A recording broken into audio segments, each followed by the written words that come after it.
Now we pass on to the next paper, popular stories in Puranas. You know, if we take this particular stand of what Vaidehi has projected, it is for the youth of the country. You see, today youth, they are questioning. Show me one important science element in Puranas, then I will accept Puranas. Why should I read Puranas? For that she has done more than justice. Another important aspect through which we have to concentrate in the modern days is children. We cannot leave behind children. You see, today's children are tomorrow's citizens. Therefore, taking children into account, the next paper will follow, that is stories, important stories from Puranas, which will give the value system of education for the future generation. In the ancient days, values were projected and protected, promulgated, popularized only through stories. ಆಗ ಅದಕ್ಕೆ ಕೇಳ್ತಾ ಇದ್ರು ಮಕ್ಕಳು, ಆಮೇಲೆ ಏನಾಯ್ತು ಅಂತ ಕತೆ ಕೇಳುವಾಗ. ಈಗಿನ ಕಾಲ ಇಮೇಲ್ ಏನಾಯ್ತು ಅಂತ ಕೇಳ್ತಾರೆ. ಮೇಲ್ ಹೊರಟಾಯ್ತು. ಈಗ ವಿ ಆರ್ ಇನ್ ಇಮೇಲ್ ಯುಗ. So the next paper would be stories from Puranas. You know the story of Dhruva, the story of Prahlada. Whom will not it attract? It simply makes us carry away to a different world altogether. Now may I now request Professor Sheila Kumari, who has come from Mysore, to deliver her talk on the popular stories in Puranas. You know, all the 18 Puranas have got so many stories. Due to paucity of time, she will be taking only some of the stories as representative. Over to Professor Sheila Kumari. Introduce her at all. Professor Sheila Kumari, of course she doesn't require any introduction, but only as a formality.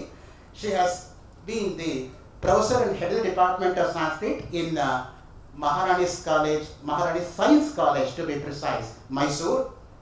She has got various awards, gold medal, and she is awarded the best director for 3 dramas in inter-college drama competitions. She was the principal investigator of UGC sponsored research project entitled Managerial Skills in Kautilya's Arthashastra. She was a principal investigator for UGC sponsored major research project, a comparative study of the position of women in Kautilya's Arthashastra and Dharmashastra and its contemporary relevance. That's very, very important.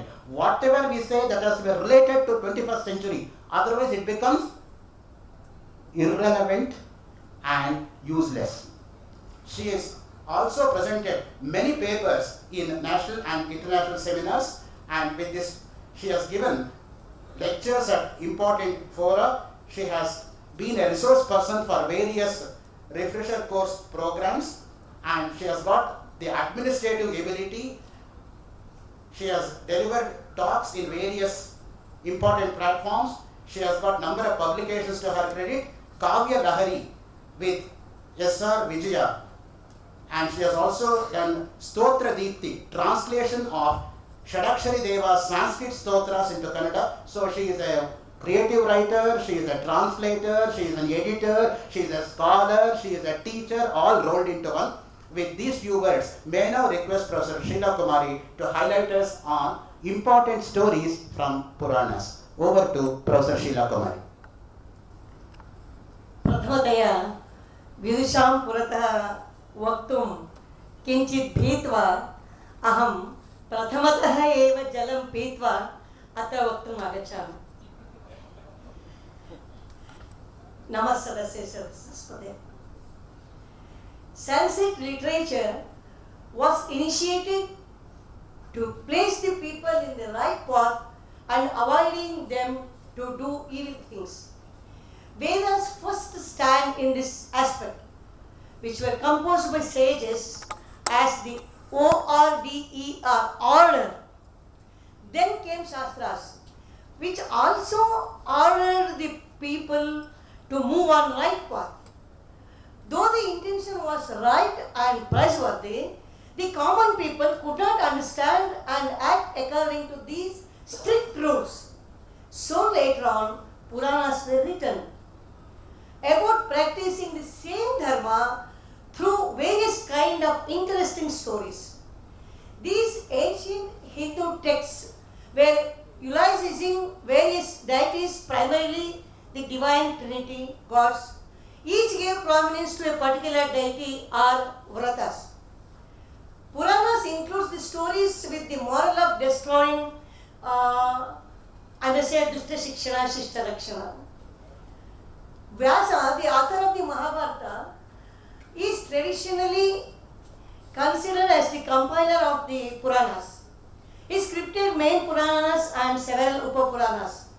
The date of the written text cannot be indicate the date of the origin of the Puranas because they existed in oral form before being written and they have modified in various modes up to 16th century.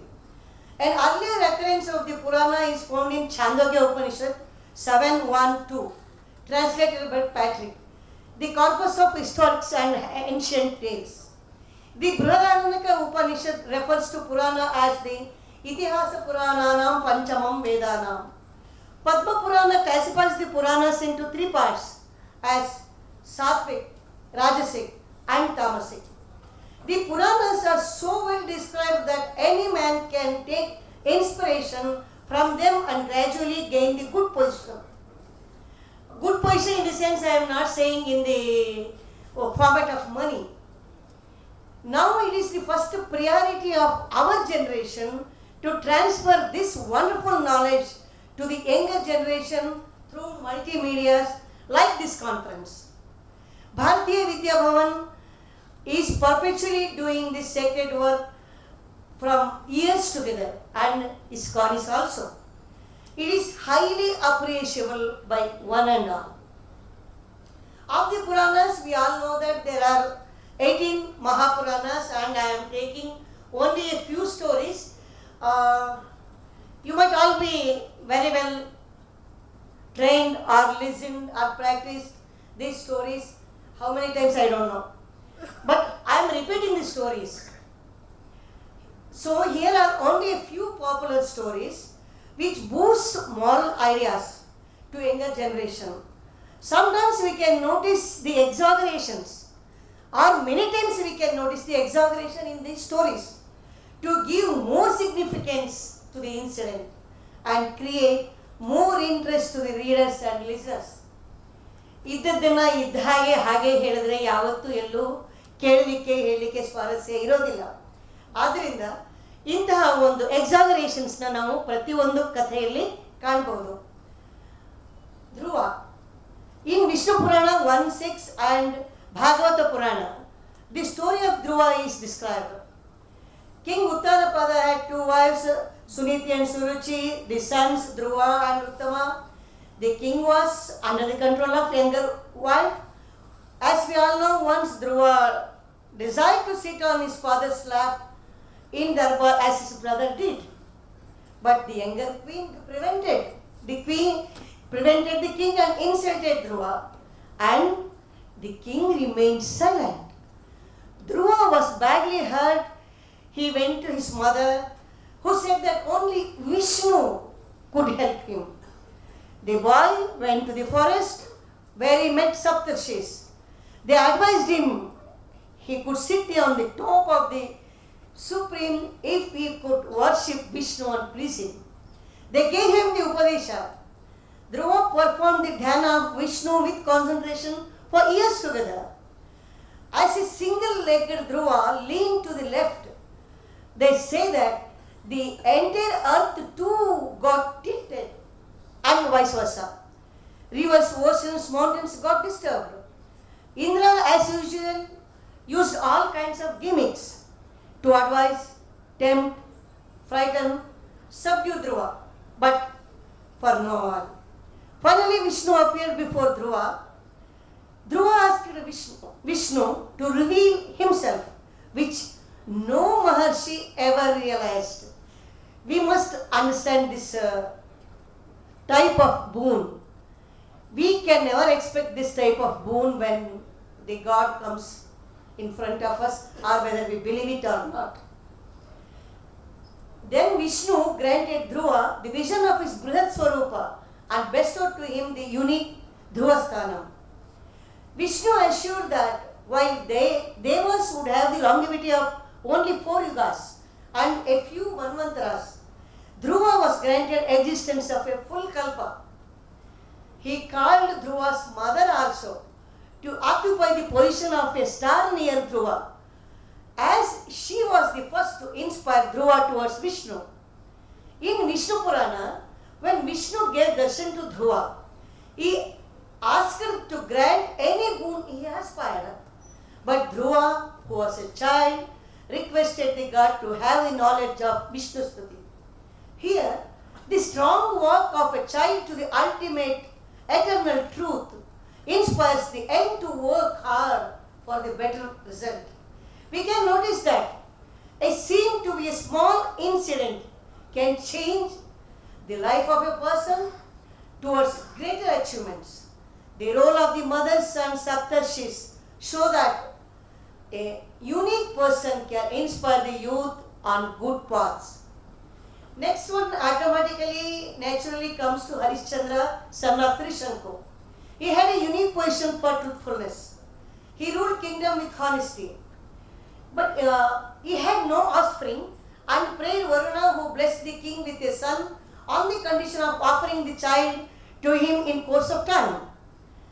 As and when Varuna reminded the king, as a Brahmana, the king kept on postponing. It's natural. Meanwhile, the sage Vishwamitra developed extreme jealousy. We must notice that Maharshi Vishwamitra, who has to be very polite and calm-minded, he felt extreme jealousy and hatred towards Harishchandra's Guru Maharshi Vasishta.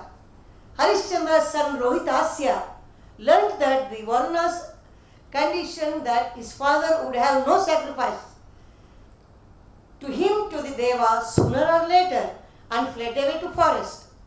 Varuna cursed Harishchandra to suffer dropsy since the latter could not fulfill the promise. Rohitasya desired to return to take the old kingship, but Indra appeared as an old sage and advised the boy not to return, lest Varuna would not leave him for a sacrifice, and suggested that he should better proceed to Tirthyatras to negate the sacrifice of Varuna. Vasishta arranged that another person would be sacrificed instead of Rohitasya and prayed Varuna to agree to this so that Harishchandra would be freed from the disease. Keeping in this view of his long-standing enmity with Vasishta, Vishwamitra decides to torment Harishchandra. Indirect way of targeting. He approached the king that he dreamt of Harishchandra's promise to donate the entire kingdom to him. The king was tricked to believe the sage's dream and went to Kaushi along with his wife and son, who had returned back after Tirthyatras since he was no longer required for human sacrifice. Vishwamitra tormented Harishchandra thereafter to defray an astronomical account by way of dakshina to be paid to him that he performed for the king in the past. His wife Chandramati and son Lohitaswa were sold in an action to a household subsequently. He was employed as a bonded servant at a burial ground. His son was dead in a snake bite. His wife brought the dead body to the same burial ground. She had to sell her Mangala Sutra, which is referred to as the most sacred to the woman, and even had to tear off half of her sari to meet the expenses. Such were the extreme tests of the fate that Harishchandra put to all due to his determination to follow the consciousness that demanded. He finally succeeded as Lord Vishnu, Indra and Devas appeared, and as he and his wife stood firm in the test of bravery, they attained Vaikuntha. Rohitasya returned back to life and was made the king. In Markandeya Puranam 1, during the administration of Harishchandra, the kingdom was noteworthy because na durbhiksham, na cha vyadhihi, na kala maranam drunam, na dharma ruchayaha pauras, tasmin shasati parthive 7:2. There are some changes which resemble the current version in this story. Here, there is no story as narrated about the birth of the prince. As per the order of Vishwamitra, the king went with his wife here by name Shaibai and his son. The moral behind the story is really appreciable. One who follows the truth and virtues, those of us a lot for time being and dedicates his everything, will win in his testing paths and became role model to others from ancient time till today and alive in the minds of people for tomorrow also.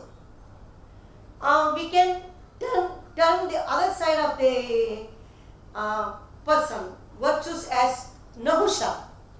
We all know that Nahusha in Vishnu Purana was in the lineage of Pururava, had the distinction of performing 99 Ashwamedha yagas, and only one yaga was remained to become Indra. Meanwhile, there was a temporary vacancy of Indratva since Indra fled away since he killed with Vrutrasura with the help of Vajrayudha. Vrutrasura, who was a Brahmin by birth and Brahmahatya sin cursed, chased Indra. Brahma thus appointed inevitably Nahusha as a temporary Indra. Nahusha, a king of great virtue, suddenly changed as an arrogant and power-mongering as he became Indra and claimed all the privileges of Indra like Vajrayudha and even Indra's wife Sachidevi. He insisted that Sachidevi should be his queen, but she rejects him. As advised by Brihaspati, she asked Nahusha to come to his residence, but he should do so just as Indra was coming by a palkin carried by Maharshis.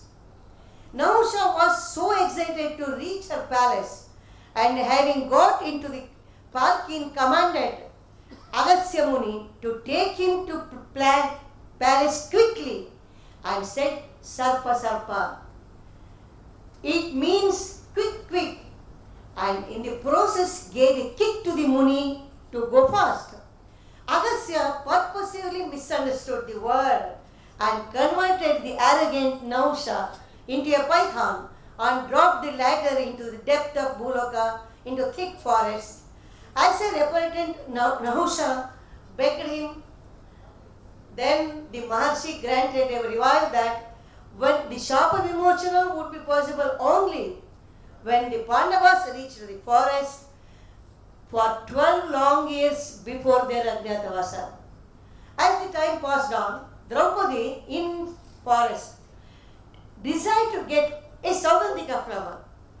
Then Bhima got into the pond for that flower. The python caught him, agreed to release him only if he gave the correct answer to his queries. Then Yudhishthira came, answered, released Bhima and Nahusha also.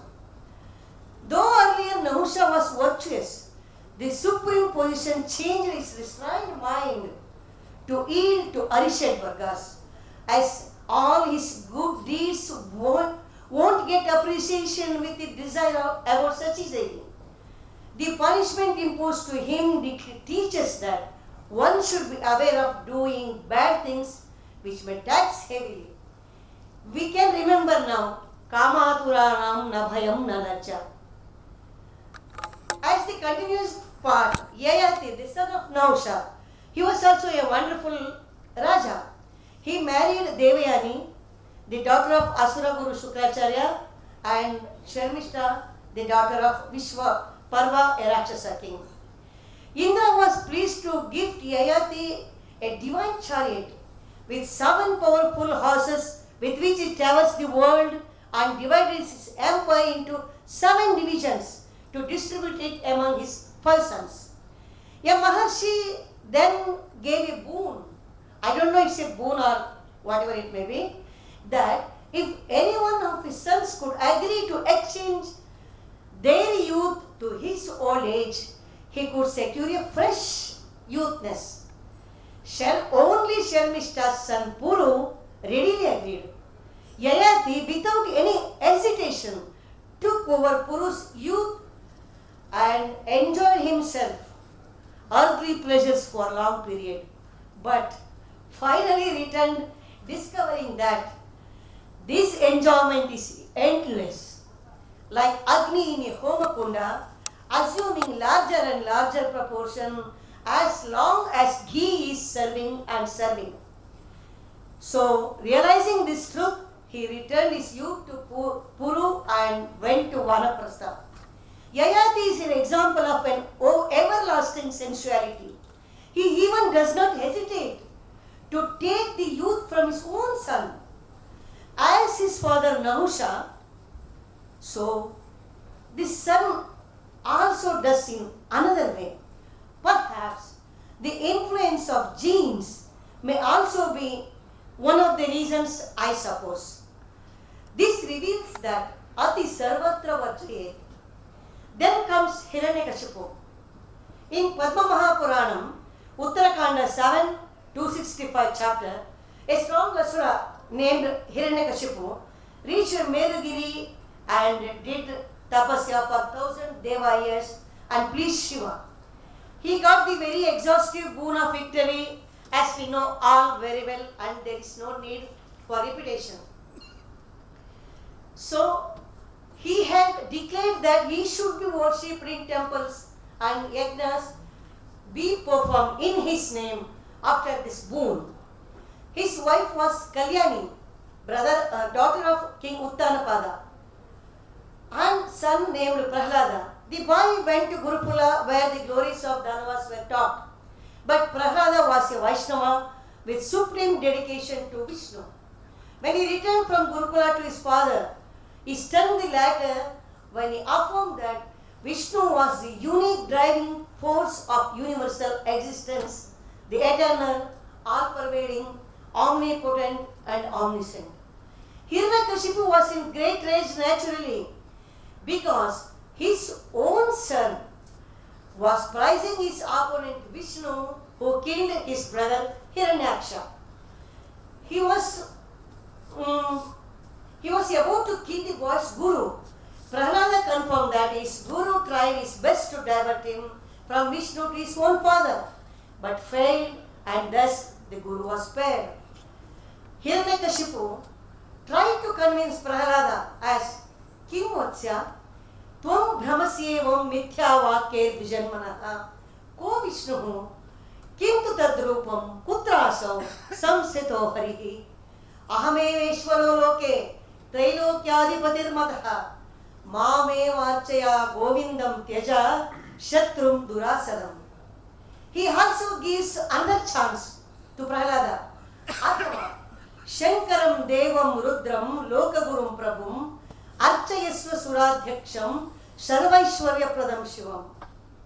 Here we have to notice that Shiva, who gave boon to Hiranyakashipu, had taken the second option after the boon. Hiranyakashipu utilized the Samadhana, Veda and even Danda, but Prahlada continued to extol the virtues of Vishnu. After, as though there were earth and quakes and storms, there emerged the most powerful Narasimha when Hiranyakashipu asked to show the Bhagavan. Roaring in a manner that whole world trembled, he lifted the Danava on his thighs and tore him into pieces with sharpened knives and hefty hands. Swatsange sthapayitva cha dadarshasau mukham harehe Vishnu nindakadam papam tatha Vaishnava dveshajam Nrusimha sparshanadena nirbhasmi bhutam abhuttada atha daityeshwaram asau mahatgatram drukesari nakhai vidarayamasa tikshnai vajranibhaihi yat ghanaihi sa nirmalatma. They say Daityendraha Pashyan Sakshan Mukham Harete. Here, his own sins, his all sins destroyed, sins, he saw Vishnu at the moment of death and got death at the lap of Vishnu. But in Padma Mahapuranam, Srishtikanda 442, though Hiranyakashipu gets the same goal, there is no description of conflict between the father and son. Vishnu himself comes to the court of Hiranyakashipu in the form of Narasimha and kills him. Then the Devas prized Narasimha as Param Shariram Paramam Cha Brahma, Param Cha Yogam Paramam Cha Vani, Param Rahasyam Paramam Gatim Cha, Tvamahuragyam Paramam Puranam. Though Prahlada was born as an Asura, he controlled Asuratva and following virtues and got the blessings of Vishnu. Agrena tapasa kaschit suratvam labate vai Vasudevam samarodhya Prahlada surapujita. And then comes Devi Sita's story. I don't want to explain this, as all we know her sacrifice and Agni Kunda Katha and the significance of Shivaratri, as the another scholar explained that. And I come to the last part. Okay, and finally we have to conclude that the God will accept our prayers, good works, whether we are doing it intentionally or non-intentionally, as Shivaratri Mahatma and Bedana Kannappa's incidents. And Satyameva Jayate, Satyam Vada Dharmam Chara. These are all the keywords here. Thus, the stories of various Puranas have the capacity to change the daily life of the reader or listener towards the Bhakti, Jnana, Kriya Margas, moting towards Moksha Patha. Along with these, the nation will be prospered, one, as the younger generation will follow the models of all youths. And for 2 minutes or 3 minutes, I don't know how much time I take. Can I speak in Kannada? Yes. I wanted to tell the summary of the stories that I selected voluntarily. ಯಾಕೆ ಅಂತ ಹೇಳಿದ್ರೆ, ಮೊದಲನೇದಾಗಿ ಧ್ರುವ ಕಥೆಯನ್ನು ತಗೊಳ್ಳೋಣ. ಧ್ರುವ ಒಬ್ಬ ಸಾಮಾನ್ಯ ಹುಡುಗ. ಅವನು ಅಸಾಮಾನ್ಯ ಹೇಗಾದ? ಸರಿಯಾದ ಗೈಡೆನ್ಸ್ ಸರಿಯಾದ ಸಮಯದಲ್ಲಿ ಸಿಕ್ಕಿದ್ರಿಂದ ಅದನ್ನು ಫಾಲೋ ಮಾಡಬೇಕು ಅಂತ ಹೇಳುವಂಥ ಆಕಾಂಕ್ಷೆ ಅವನಿಗಿದ್ದರಿಂದ, ಒಳ್ಳೆಯ ಗುರು ಸಿಕ್ಕಿದ್ರಿಂದ, ಒಳ್ಳೆಯ ಮಾರ್ಗದರ್ಶನ ಸಿಕ್ಕಿದ್ರಿಂದ. ನಮ್ಮಲ್ಲಿ ಈಗ ಇಂದಿನ ಜನರೇಷನ್, ನಾವು ಈಗಿನ ಜನರೇಷನ್ಗೆ ಪಾಸ್ ಆನ್ ಮಾಡಬೇಕಾಗಿರೋಂತಹ ಇಂತಹ ಧ್ರುವನ ಮಾಡೆಲ್ ಈಗ ನಮ್ಮ ಯಾವ ಟೆಕ್ಸ್ಟ್ ಬುಕ್ನಲ್ಲಿ ಇದೆ ಅಂತ ನಾವು ಗಮನಿಸಬೇಕಾಗಿದೆ. ನಾವು ನಮ್ಮ ಸಿಲೆಬಸ್ ಫಿಸಿಕ್ಸ್, ಕೆಮಿಸ್ಟ್ರಿ, ಮ್ಯಾಥಮೆಟಿಕ್ಸ್ ಮುಗಿಸುವ ಧಾವಂತದಲ್ಲಿ ಇರ್ತೀವಿ, ಸೆಮಿಸ್ಟರ್ ಮುಗಿಸೋ ಧಾವಂತದಲ್ಲಿ ಇರ್ತೀವಿ. ನಮಗೆ ಯಾರಿಗೂ ಈಗ ಮಾರಲ್ ಕ್ಲಾಸ್ ಅಂತಕ್ಕಂಥದ್ದು ಇಲ್ಲ. ನನಗೆ ಗೊತ್ತಿರುವ ಮಟ್ಟಿಗೆ moral class is A must for all the classes starting from KG to PG. Yes, that's one part. I took Harishchandra. We all know all the struggles, all the mishappenings. We are well aware of all these things. ಆದರೆ Satyameva Jayate. We have to go in the right path only to show that to the next generation we can reach the right place and honor one day or the other day, and we have to wait for this. No hurry, no WhatsApp.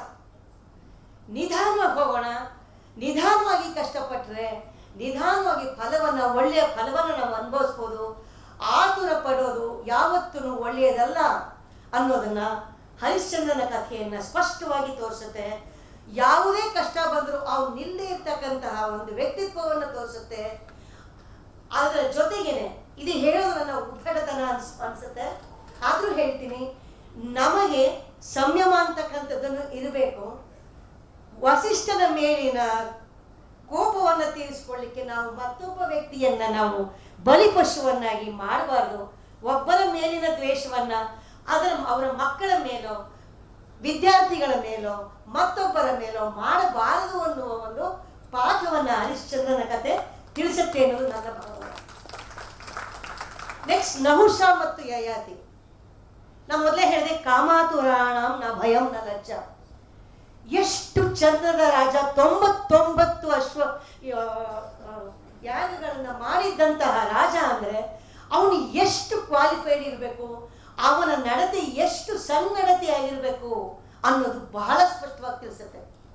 ಆದರೆ ಒಂದೇ ಒಂದು ಯಾಗ ಉಳಿದಿತ್ತು, ಅದಕ್ಕಿಂತ ಮುಂಚೆ ಆ ಸಮಯ ಪಕ್ವವಾಗುವ ಮುಂಚೆ ಆತ ಆ ಇಂದ್ರನ ಗದ್ದುಗೆಗೆ ಇರ್ತಾನೆ.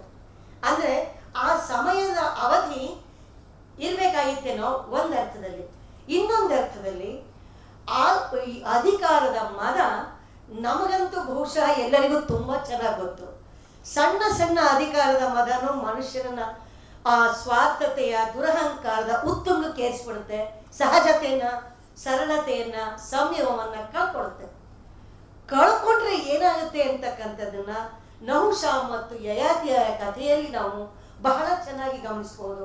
ಯಯಾತಿ ತನ್ನ ಮಗನ ಯೌವನವನ್ನ ಪಡೆಕೊಂಡು ಎಷ್ಟೋ ವರ್ಷಗಳ ಯೌವನವನ್ನ ಅನುಭವಿಸಿ ನಂತರ ಇದು ಪೂರ್ಣವಾಗುವುದಲ್ಲ ಅಂತ ಅರಿತು ತನ್ನ ಮಗನಿಗೆ ಮತ್ತೆ ಯೌವನವನ್ನು ಕೊಟ್ಟು ಹೋಗ್ತಾನೆ. ತಮಾಷೆ ಅಂತ ಹೇಳಿದ್ರೆ, ತಮಾಷೆ ಅಲ್ಲ ಆಕ್ಚುಲಿ, ಹೋಗ್ಬೇಕಾದ್ರೆ ಹೇಳ್ತಾನೆ, ಮಗು ಈ ಕಾಮ ಅನ್ನೋದು ಬಹಳ ಕೆಟ್ಟದ್ದು, ಇದರ ಬೆನ್ನು ಹತ್ತಬೇಡ. ಯಾವಾಗ ಹೇಳಬೇಕು ನಾವು ನಮ್ಮ ಮಕ್ಕಳಿಗೆ? ಅವಧಿ ಮುಗಿದ ಮೇಲೋ ಅವಧಿ ಮುಗಿಯುವ ಮುನ್ನವೋ ಅಗತ್ಯ ಬೇಕಾದಾಗ ಬೇಕಿತ್ತೋ ಅದನ್ನ ನಾವು ಈಗಿನ ಜನರೇಷನ್ ನಾವು ಅರ್ಥ ಮಾಡ್ಕೊಳ್ಬೇಕಾಗಿದೆ. ಯಾಕೆ ಅಂತ ಹೇಳಿದ್ರೆ, ಮಕ್ಕಳು ಯಾವತ್ತೂ ನಾವು ಜ್ಞಾಪಕ ಇಟ್ಕೊಳ್ಬೇಕು, ತಮ್ಮ ತಂದೆ ತಾಯಿಗಳನ್ನ, ಸಮಾಜವನ್ನ, ಉಪಾಧ್ಯಾಯರನ್ನ, ಅಧಿಕಾರದಿಲ್ಲವರನ್ನ, ಬಹಳ ದೊಡ್ಡ ದೊಡ್ಡ ಐಕಾನ್ಗಳನ್ನ. ನಮ್ಗೆ ಈಗ ಅಬ್ದುಲ್ ಕಲಾಂ ಐಕಾನ್ ಆಗಿ ಉಳಿದಿಲ್ಲ. ಯಾರು ಐಕಾನ್ ಆಗಿ ಉಳಿದಿದ್ದಾರೆ ಅದನ್ನ ನಾನು ಹೇಳೋ ಅಗತ್ಯ ಇಲ್ಲ, ಹೇಳ್ಬೇಕಾಗಿ ಇಲ್ಲೂ ಇಲ್ಲ. ಯಾಕೆಂದ್ರೆ ನಮ್ಮ ಮಕ್ಕಳು ಅದನ್ನ ಒಪ್ಕೊಂಡಿದ್ದಾರೆ. ಅವ್ರು ಒಪ್ಕೊಂಡಿರೋದನ್ನ ಇನ್ಎವಿಟೇಬಲಿ ನಾವು ಒಪ್ಕೊಂಡಿದೀವಿ ಅನ್ನೋದನ್ನ ಹೇಳ್ಬೇಕಾಗಿದೆ. ಹಿರಣ್ಯಕಶಿಪುವಿನ ಕಥೆಯನ್ನು ಕೂಡ ಅದನ್ನೇ ಹೇಳ್ಬೋದು. ಪ್ರಹ್ಲಾದ ಅದನ್ನ ಒಂದು ಸ್ಥಿತಿಗೆ ಅಂದ್ರೆ ಪೇರೆಂಟ್ಸಿನ ಒತ್ತಾಯ ಮಕ್ಕಳಿಗೆ ಅಷ್ಟರ ಮಟ್ಟಿಗೆ ಮಾಡಕೂಡದು, ಅವರ ಒಂದು ಆಸಕ್ತಿಯ ಕ್ಷೇತ್ರಕ್ಕೂ ಅವ್ರನ್ನ ಬಿಡಬೇಕು ಅನ್ನೋದನ್ನ ತೋರಿಸುತ್ತೆ. ಆಮೇಲೆ ನನ್ನದೇ ಮಾತು ಪರಮ ಸತ್ಯ, ಅದನ್ನೇ ನೀನು ಪ್ರತಿನಿಧಿಸಬಾರ್ದು, ಅದನ್ನೇ ಫಾಲೋ ಮಾಡಬಾರ್ದು ಅನ್ನುವಂತ ಒಂದು ಒತ್ತಾಯವನ್ನ ಹೇರಬಾರ್ದು ಅಂತ ತಿಳಿಸುತ್ತೆ. ಇಂತಹ ಒಂದು ಕಾನ್ಫರೆನ್ಸ್ ನಲ್ಲಿ ಇಷ್ಟು ವಿಷಯವನ್ನ ನಂಗೆ ಮಂಡಿಸ್ಲಿಕ್ಕೆ ನಿಜವಾಗಿ ನಂಗೆ ಅವಕಾಶವನ್ನ ಕೊಟ್ಟಿದ್ದು ಪ್ರೊಫೆಸರ್ ಎಸ್ ರಂಗನಾಥ್ ಸರ್ ಅವರು. ಒಳ್ಳೆಯ ಸ್ಥಾನವನ್ನ, ಒಳ್ಳೆಯ ಅವಕಾಶವನ್ನ ಕೊಟ್ಟಿದ್ದಕ್ಕೆ ಎಲ್ಲ ತಂಡಕ್ಕೆ ನಮಸ್ತೆ.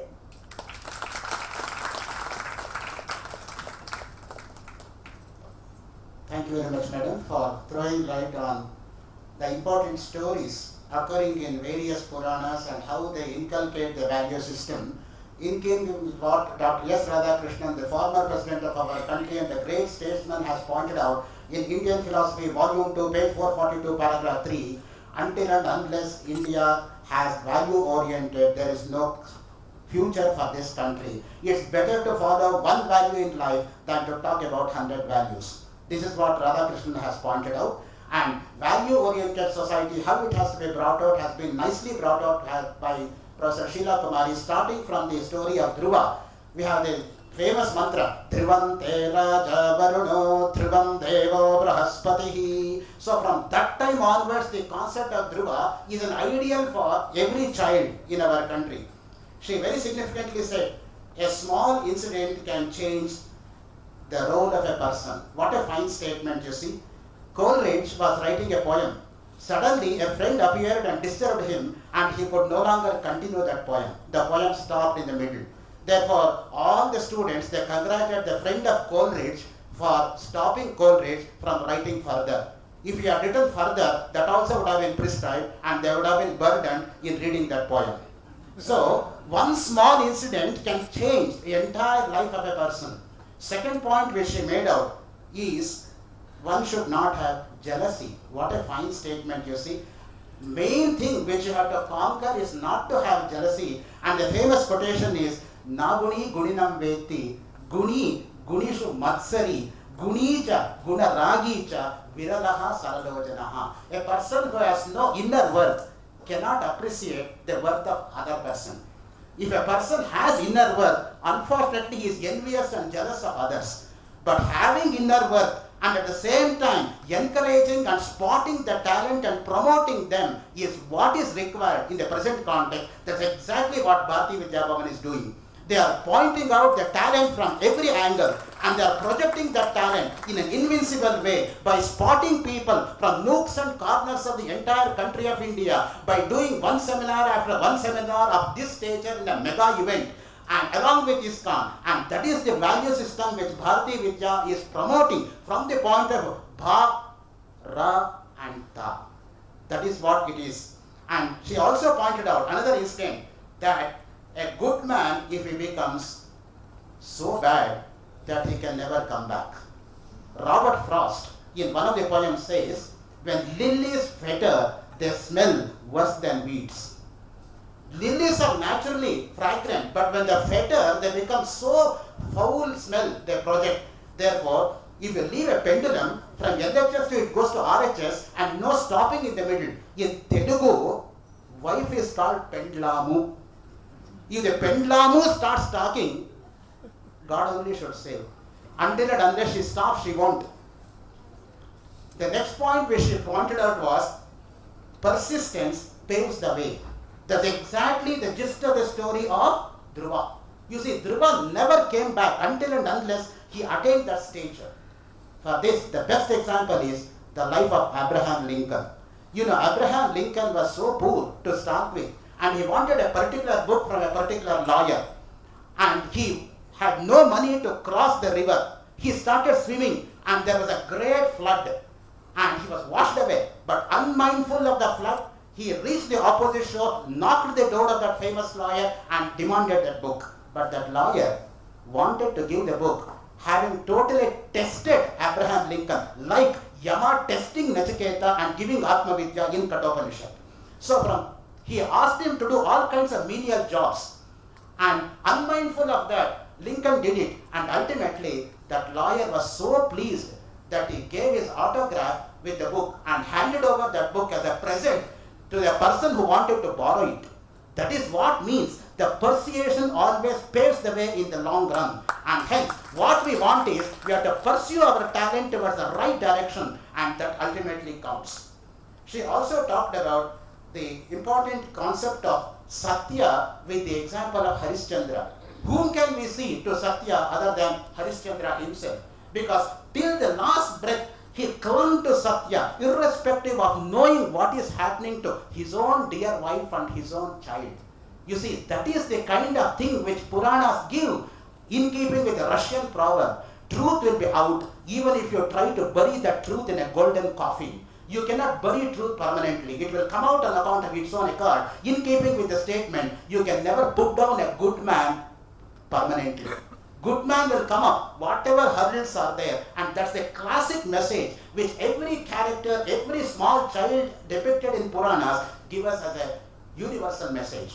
And for this, Bharati Vidya Bhavan and ISKCON is highly grateful to Professor Sheila Kumari, who has come all the way from Mysore on time to present this particular paper, and also giving the paper well in advance so that I could go through the paper. For your information, we have got 48 papers out of 62 papers. All the 48 papers I have gone through, I have made notes before coming to this seminar.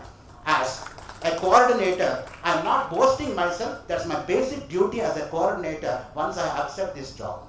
Now, we come to the felicitation to Professor Sheila Kumari. May I now request Srimati Sita Ramchandra, Assistant Secretary, Bharati Vidya Bhavan, Bengaluru, to kindly come to the dais and honor Professor Sheila Kumari.